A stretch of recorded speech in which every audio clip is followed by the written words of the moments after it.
4 people, 1 tree, 1 branch, and 1 question that has made millions of people across the internet second-guess everything they thought they knew about themselves.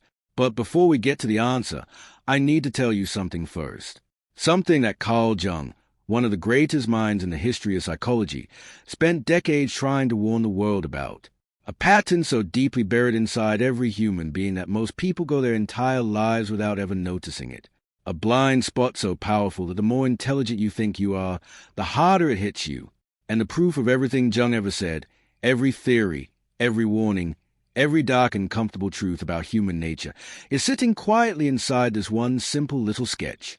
So stay with me, because by the time this is over, you are not going to see this puzzle the same way. And more importantly, you are not going to see yourself the same way either. Let's go back to the beginning, not to the drawing. Further back, to a hospital in Switzerland in the early 1900s, where a young psychiatrist named Carl Jung was sitting across from patient after patient, listening to their stories, their fears, their dreams, their deepest confessions. And he started noticing something strange, something that didn't fit neatly into any textbook he had ever read. Every single person who walked into his office, no matter how educated, no matter how successful, no matter how self-aware they believed themselves to be, every single one of them had a version of themselves that they were completely blind to, a hidden side, a dark corner of the personality that they had spent years, sometimes decades, pushing down, locking away, pretending didn't exist. Jung called it the shadow, not a shadow like the one your body casts on the ground. Something far more personal, far more dangerous. The shadow, according to Jung, is a collection of everything about yourself that you refuse to accept. Your insecurities, your impulses, your weaknesses, the parts of you that don't match the image you've carefully built for the world to see. And here's the critical part, the part that changes everything. The shadow doesn't disappear just because you ignore it. It doesn't shrink because you pretend it isn't there. It grows, it deepens, and it starts leaking out in ways you never expect, in ways you never even notice, affecting every decision you make, every relationship you have, every single judgment you pass on other people. Because here's what the shadow does when it gets strong enough. It projects. Jung introduced the concept of psychological projection, and it is one of the most uncomfortable, most confronting, most accurate descriptions of human behavior ever written. Projection is when you take the things about yourself that you cannot face, the things you are buried in your shadow, and you unconsciously throw them onto other people. You see your own flaws in someone else. You criticize in others what you secretly fear exists in yourself. You point the finger outward, always outward, because looking inward is simply too painful. Think about the last time you got deeply irritated by someone. Not mildly annoyed. Deeply, disproportionately irritated. The kind of irritation that felt bigger than the moment deserved. Jung would tell you, look closer, because that level of intensity usually means the thing that bothered you about that person is something your own shadow recognizes. It's a mirror, and mirrors that show us things we don't want to see make us furious. Now, keep all of that in your mind. Hold on to every word of it, because now we are going to walk back to that drawing, and everything is about to make perfect sense. 4 people on a tree branch. Number 1 is sitting on the far left end, relaxed, feet hanging in the air, completely at ease. Number 3 and number 4 are sitting on the right side of the branch, doing exactly the same thing, calm, comfortable, not particularly worried about anything. Just sitting, just existing on that branch like it's the most natural thing in the world. And then there is number 2. Number 2 is not sitting calmly. Number 2 has both arms wrapped tightly around the tree trunk, gripping it, holding on. Number 2 has separated themselves from the others through action, through visible effort, through a physical display of taking precautions. And at first glance, at the very first glance, number 2 looks smart. Number 2 looks like the one who has figured it out. Number 2 looks like the person in the group who saw the danger before everyone else did. This is why most people, when they first see this image, immediately think number 2 is the safest one. But now slow down. Look again. Really look. Number 2 is still sitting on the branch. The same branch. The exact same branch that number 1, number 3, and number 4 are sitting on. The trunk hug is a performance of safety. It is not actual safety, because the moment that branch breaks, and it will break, branches always do, number 2 falls with everyone else. The arms around the trunk change nothing about the fundamental reality of the situation. Number 2 is in the exact same danger as every other person on that branch. The only difference is that number 2 doesn't know it. Always, number 2 knows it somewhere deep down, but are convinced themselves that the gesture is enough. That looking safe is the same as being safe. And that, right there, is the answer. Number 2 is the most stupid person in this drawing. Not because of laziness, not because of ignorance, but because of something far more subtle and far more dangerous. Because of misplaced confidence. Because of the illusion of superiority. Because number 2 has looked around at the others and decided, I am different. I am better. I have done something that sets me apart. While in reality, number 2 is doing nothing more than performing awareness while remaining completely trapped in the same dangerous situation. This is what Jung meant when he talked about the persona. The persona is the mask. It is a version of yourself that you present to the world, polished, confident, competent, aware. The persona is not a lie exactly, but it is a costume. And the problem with costumes is that you can start to forget you're wearing one. You can start to mistake the mask for the face. You can start to believe so completely in the version of yourself you've built for public consumption that you lose touch with the reality underneath. Number 2 has a very strong persona. The persona says, I am the careful one. I am the aware one. I am the one who grips the trunk while everyone else sits foolishly. But beneath that persona, in the shadow that number 2 refuses to look at, is a truth. You are sitting on the same branch. Your grip on the trunk is theater. And your certainty that you are smarter than everyone else is not wisdom. It is the most dangerous form of blindness there is. Jung had a phrase for this kind of person. He called them unconsciously incompetent. And he was very clear, this is not an insult. It is a diagnosis. Because all of us, at various points in our lives, move through stages of competence and incompetence. The question is never whether you will be incompetent. You will be. Everyone is.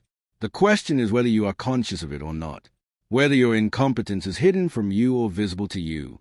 Because unconscious incompetence, the kind where you don't know what you don't know, is where the real damage happens. It is where relationships collapse without warning. It is where careers derail despite talent. It is where people make the same mistake 20 times in a row and never understand why. And the cruelest twist of all, the more confident someone is that they are self-aware, the more likely it is that their shadow is doing the heavy lifting behind scenes. There is a psychological phenomenon that connects directly to this. You may have heard of it. It is called the Dunning-Kruger effect. Psychologists David Dunning and Justin Kruger conducted a study in 1999 that produced one of the most quoted findings in all of modern psychology. They discovered that people with low levels of skill or knowledge in a particular area consistently overestimate their own competence. They don't just think they are okay, they think they are excellent. They think they are in the top tier. Meanwhile, people who are genuinely skilled tend to underestimate themselves because they understand enough to know how much they still don't know. The graph that came out of their research looks almost exactly like this image. Number 2. Arms wrapped confidently around the trunk.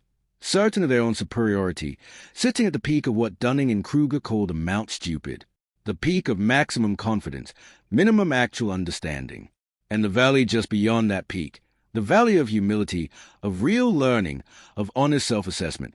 Number 2 hasn't reached it yet, because reaching it requires something number 2 has not done. It requires looking at the branch beneath you and admitting, I am still here, I am still at risk. My grip on this trunk has not actually solved the problem. But let's go even deeper, because Jung's work doesn't stop at pointing out the problem. Jung was deeply interested in the solution, in integration, in what he called the process of individuation, the lifelong journey of becoming a whole, complete, self-aware human being. And individuation begins with one thing and one thing only. It begins with confronting the shadow, not defeating it, not eliminating it, not pretending you can surgically remove the dark parts of yourself and live as a clean, perfect, unblemished person. Jung was very clear. The shadow cannot be destroyed. It is part of you. It has always been part of you. The only question is whether it operates in the dark, unconsciously, where it runs your life without your permission, or whether you drag it into the light, look at it honestly, and integrate it into a conscious understanding of who you truly are. This is the work. This is the hard, unglamorous, deeply uncomfortable work of psychological growth. And it starts with a question that is far more difficult than anything in this drawing. It starts with asking, where am I number two in my own life? Where are you performing safety instead of creating it? Where are you hugging the trunk? Where are you doing the thing that looks responsible, looks aware, looks impressive from the outside, while the branch beneath you is exactly as fragile as everyone else's? In your relationships, are you the partner who talks about communication but never actually listens? In your career, are you the person who talks about ambition while quietly avoiding every real risk? In your friendships, are you the one who gives advice freely but never applies any of it to your own life? This is not about self-punishment. This is not about tearing yourself apart. Jung never said confront your shadow so you can hate yourself more thoroughly. He said confront it because the alternative, remaining unconscious, remaining the number two who doesn't know they are still on the branch, costs you your entire life. It costs you real connection, real growth, real wisdom. You spend your years managing a persona instead of living an actual life.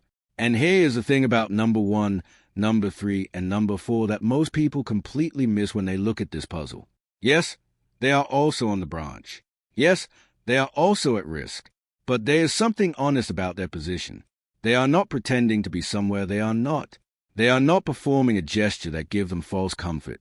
They are sitting exactly where they are sitting, which means if someone tells them the branch is going to break, they have no psychological barrier to hearing that truth. They don't have an identity wrapped around the idea of being the safe one. They can receive new information and act on it. Number two cannot, because number two's entire sense of self in this moment is tied to the belief that they have already solved the problem. To tell number two that the trunk hug means nothing is not just delivering information, it is threatening number two's identity. It is asking number two to accept that the thing they were most proud of, the thing they thought made them superior, was actually meaningless. And for most people, that is simply too much. The persona fights back. The shadow doubles down. The arms grip the trunk even tighter. Jung watched this happen in his patients over and over again. The people who were the hardest to help were never the ones who knew they were struggling. The hardest patients were the ones who came into his office absolutely certain they had already done the work, certain they had already figured themselves out, certain that whatever problem existed, it was clearly everyone else's problem and not theirs. These were the people whose shadows were running the entire show, scheduling the appointments, choosing the words, constructing elaborate explanations for why they were fine, while the real person sat buried underneath, waiting. And this is why this drawing is not just a puzzle. This is not a riddle you solve and forget. This is a mirror, a very specific, very deliberate kind of mirror that shows you not what you look like on the outside, but how your mind operates on the inside. Because the way you answer this question, the speed with which you answered it, the certainty you felt, the person you pointed to, all of that is data. All of that is information about your own psychology, about where your shadow currently lives, about what assumptions you make automatically without ever questioning them. If you looked at this image and immediately felt smarter than the people in it, that is worth examining. If you felt a sense of satisfaction at spotting the answer quickly, ask yourself where that need for superiority comes from. If you felt frustrated that the answer isn't as simple as it first appeared, notice that frustration. Ask it what it is protecting, because that is what psychological growth actually looks like. Not dramatic revelations, not sudden transformations. Just this, a moment of honest, quiet, uncomfortable noticing. A moment where you catch your own mind in the act, where you see the persona doing its work and you choose, just for a second, to look behind it. Jung believed that this kind of self-examination is not a luxury. It is not something reserved for people in therapy or people in crisis. It is the basic, fundamental responsibility of every conscious human being. He believed that every person who does this work, who genuinely engages with their own shadow, who takes the uncomfortable journey of individuation seriously, makes the world measurably better, not through grand gestures, not through solving other people's problems, but simply by becoming less unconsciously harmful, by stopping the cycle of projection, by refusing to keep dumping their own unexamined darkness onto the people around them, because that is what unconscious people do, not because they are evil, not because they intend harm, but because they are number two, certain that they have it figured out, gripping the trunk with both hands, completely unaware that they are still on the branch. The branch break for everyone eventually. The only question is whether you know where you are when it does. So here is what I want to leave you with. Not a rule, Not a life hack, just a practice. One thing, once a day, maybe in the morning, maybe at night, ask yourself one honest question. Where today did I act like number two? Where did I perform awareness instead of actually being aware? Where did I project something onto someone else that I should have been looking at in myself? You don't have to answer it perfectly. You don't have to solve it immediately. Just ask it. Just let the question sit with you. Because Carl Jung spent his entire life trying to convince humanity of one single truth, that the most important journey you will ever take is not outward. It is not toward achievement or recognition or success. It is inward. It is into the shadow. It is into the parts of yourself you have never had the courage to look at. And it always starts, with a moment exactly like this one. A simple drawing, a simple question, and the quiet, brave willingness to point the finger not at number one, number two, number three, or number four, but at yourself. If this video made you think differently about yourself today, share it with one person in your life who you think needs to hear it. Not to call them out, not to say, hey, this is you, but because the best thing you can do for the people you love is show them the tools that helped you see yourself more clearly. And if you want more psychology like this, the kind that goes beyond surface level, the kind that actually challenges how you see yourself and the world around you, then follow this page right now. Because this is exactly what we do here every single day. We don't just talk about psychology. We use it, we live it, and we bring it to you in a way that actually matters.